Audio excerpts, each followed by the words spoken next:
একটা circuit breaker যদি আমরা বন্ধ করি তাহলে এই ফেজটা মিসিং দেখাবে। মিসিং দেখালে আমার লোডটা অফ হয় কিনা আমরা এখন দেখব। দেখেন লোডটা বন্ধ হয়েছে এবং এখানে একটা আলো জ্বলে উঠছে এসপি, তার মানে একটা ফেজ ফেল হয়েছে। আসসালামু আলাইকুম, ট্রিপল ইউটিউব চ্যানেল এবং ফেসবুক পেজের পক্ষ থেকে সবাইকে শুভেচ্ছা এবং স্বাগতম। আজকে আমরা ফেজ ফেল রিলে বা আন্ডার ভোল্টেজ এবং ওভার ভোল্টেজ রিলে নিয়ে আলোচনা করব। এটি সাধারণত মোটর কন্ট্রোলিং স্টার্টারের সাথে ব্যবহার করা হয়। আমরা জানি 3 ফেজ মোটরের যে কোনো একটা ফেজ যদি ফেল হয় তাহলে মোটরের কয়েল পুড়ে যায়। তো এটা যদি আমি ব্যবহার করি তাহলে 3 ফেজের যে কোনো একটি ফেজ যদি মিসিং হয় তাহলে অটোমেটিক মোটরকে বন্ধ করে দেবে, এবং ওভার ভোল্টেজ যদি হয় তাও মোটরকে বন্ধ করে দেবে। আন্ডার ভোল্টেজ হলেও মোটরকে বন্ধ করে দিয়ে মোটরকে নিরাপত্তা দেবে। এখন আমরা এই রিলের আন্ডার ভোল্টেজের বাটন কীভাবে সেট করতে হয়, ওভার ভোল্টেজের বাটন কীভাবে সেট করতে হয় এবং কোথায় লাইন দেব এবং কোথা থেকে কন্ট্রোলিং শুরু করব আমরা এখন দেখব। প্রতিটি রিলের ডায়াগ্রাম থাকে এবং ক্যাটালগ থাকে। তো এই ক্যাটালগটা সাধারণত এই রিলের বডির সাথে অ্যাটাচ করা আছে। এখানে 1 2 3 4 5 6। তো এখানে আমরা দেখতেছি 1 2 3। তো 1 2 3 আমরা লাইন 1, লাইন 2 এবং লাইন 3 দেব। এখানে একটা দেখার বিষয় আছে যে লাইন 1, লাইন 2, লাইন 3 যদি আমাদের ফেজে লাইন 1, লাইন 2, লাইন 3 আমি দেওয়ার পরে যদি ফেজ সিকোয়েন্স ঠিক না থাকে তাহলে অ্যারো চিহ্ন দেওয়া আছে, তার মানে একটি লাইনকে ঠিক রেখে বাকি দুটো লাইনের অবস্থান পরিবর্তন করে দিলে রিলে কাজ করবে। রিলের কয়েল আছে 7 এবং 8 হচ্ছে কয়েলের সিম্বল। 7 এবং 8-এ আমি সাপ্লাই দেব কত তা এখানে রিলের গায়ে লেখা আছে যে অক্সিলারি সাপ্লাই 380 থেকে 415 440 ভোল্ট এসি। তার মানে এই 7 এবং 8-এ লাইন 1 এবং লাইন 2 দিলে আমাদের রিলেটা অ্যাক্টিভ হয়ে যাবে।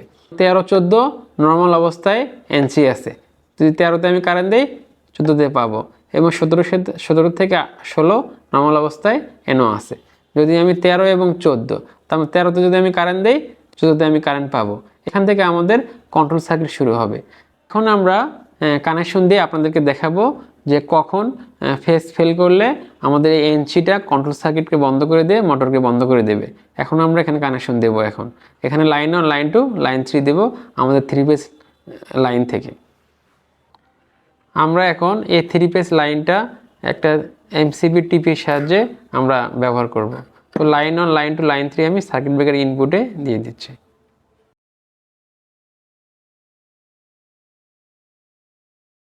আমরা একটা 3 ফেজ লাইন সার্কিট ব্রেকারে দিয়েছি, লাইন 1, লাইন 2, লাইন 3। এখন এখান থেকে আমি লাইন নিয়ে আমি ফেজ ফেল রিলের 1 2 3-এ দেব। তো প্রথমে আমি এখান থেকে লাইন 1 নেব।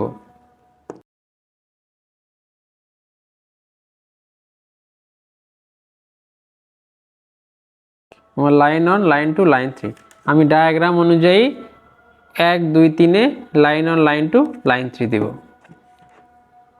এখন যেহেতু 7 এবং 8 হচ্ছে কয়েল ভোল্টেজ আছে 380 থেকে 415, 7 এবং 8 আছে, তাহলে যেহেতু আমি লাইন 1, লাইন 2, লাইন 3 এখানে দেব, এখান থেকে আমি দুটো ফেজ কমন করে 7 এবং 8-এ দেব।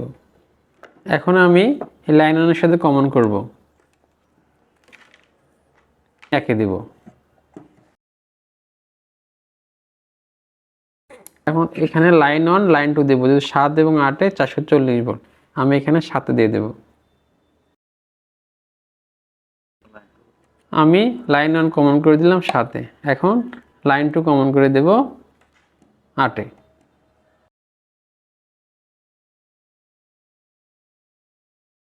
আমি এখন লাইন 3 3 নম্বরে দেব। আমরা লাইন 3 দেওয়ার আগে যেহেতু আমাদের 13 এবং 14 নর্মাল অবস্থায় এনসি আছে, 13 এবং 14 নর্মাল অবস্থায় এনসি আছে, আমরা যেহেতু এখানে কারেন্ট না দিলে আমি কারেন্ট পাবো না কন্ট্রোলিংয়ের জন্য, এই জন্য যেহেতু আমার 3 ফেজ লাইনের এখানে লাইন 3 আছে, এখান থেকে আমি কমন করে 13-তে দেব। 13-তে দিলে 14-তে আমরা কারেন্ট পাবো। তো আমি এখন লাইন 3-র সাথে কমন করে নিচ্ছি। লাইন 3-র সাথে কমন করে দিয়ে আমি 13-তে দেব।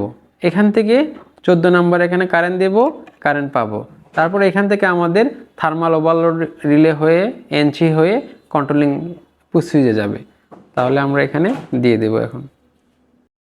আমরা এখন সার্কিট ব্রেকারটা অন করব, তাহলে line on line two line 3 এখানে আসবে এবং এখানে যেহেতু কয়েল ভোল্টেজ দিচ্ছি 7 এবং 8-এ, এটা অন হয়ে যাবে এবং লাইন 3 থেকে আমরা রিলের যে নর্মালি এনচি থাকে সেখানে আমরা লাইন দিছি। দেখবো এখন লাইন আসে কি না। এখানে আমি সার্কিট ব্রেকারটা অন করে দেব। দেখেন আমাদের ইন্ডিকেটরটা জ্বলে উঠছে, তার মানে অন হয়েছে। এখানে লাইন অন আসছে, এখানে লাইন 2 আসছে, এখানে লাইন 3 আসছে এবং কয়েলে যেহেতু 440 এখানে লাইন অন দিছি, লাইন 2 দিছি এবং রিলের যে নর্মাল অবস্থায় এনছি এখানে আমি কারেন্ট দিছি।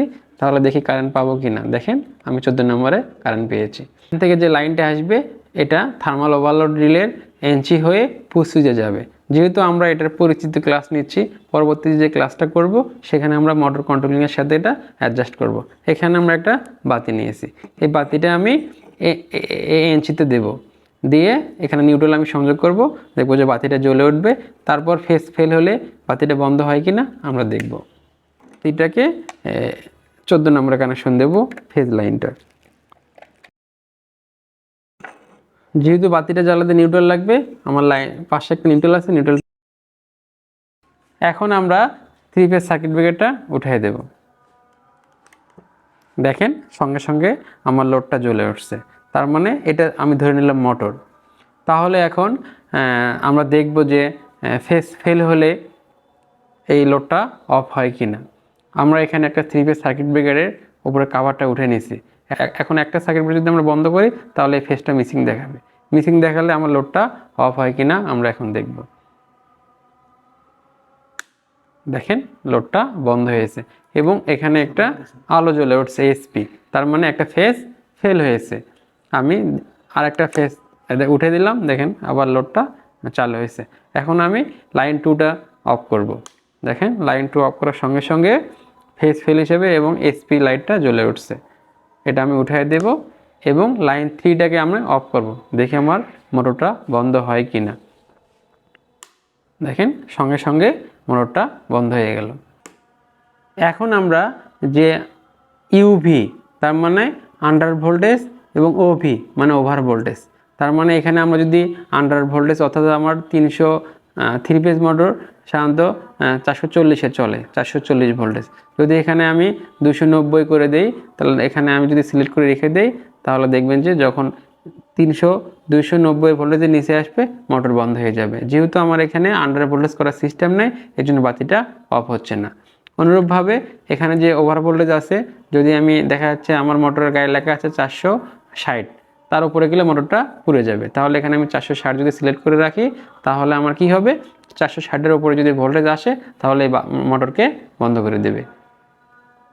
আর একটি বিষয় আমরা দেখব যে অনেক সময় দেখা যায় ফেজ সিকোয়েন্স ঠিক থাকে না। দেখা যাচ্ছে এখন ফেজ সিকোয়েন্স ঠিক আছে দেখে আমাদের লোডটা অ্যাক্টিভ হচ্ছে। যদি এই ফেজটা চেঞ্জ হয়ে যায় তাহলে দেখবেন যে আউটপুটে আমরা কোনো কারেন্ট পাবো না। এখন আমরা দেখব যে আসলে ফেজ চেঞ্জ হয়ে গেলে কি, এখানে আমরা লাইন দিলেও এখানে আমি লাইন পাবো না। এখন ফেজ যদি আমি চেঞ্জ করে দেই, লাইন 2টা লাইন 3 জায়গায় দিব।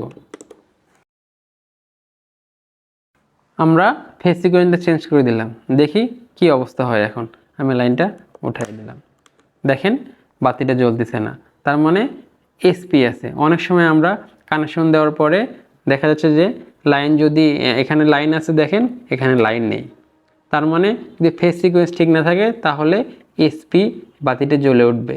তাহলে বুঝতে হবে আমার ফেজ সিকোয়েন্স ঠিক নেই। তখন একটি ফেজকে ঠিক রেখে এই বাকি দুটো ফেজের অবস্থান পরিবর্তন করলে এসপি লেখাটা উঠে যাবে, তখন আমার লোডটা জ্বলবে।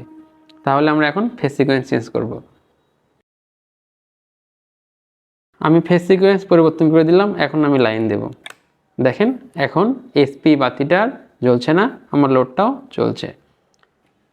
এতক্ষণ আমরা দেখলাম ফেজ ফেল রিলে কীভাবে কাজ করে, কোথায় সাপ্লাই দেব, কোথায় কয়েল ভোল্টেজ দেব এবং এনজি কানেকশনগুলো কি হয়।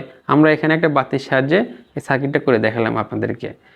পরবর্তী ক্লাসে আমরা এর সঙ্গে মোটর কানেকশন করে দেখাবো এবং ফেজ ফেল করে দেখাবো মোটর বন্ধ হয় কি না। ভিডিওটি ভালো লাগলে লাইক, কমেন্টস এবং সাবস্ক্রাইব করে পাশে থাকবেন।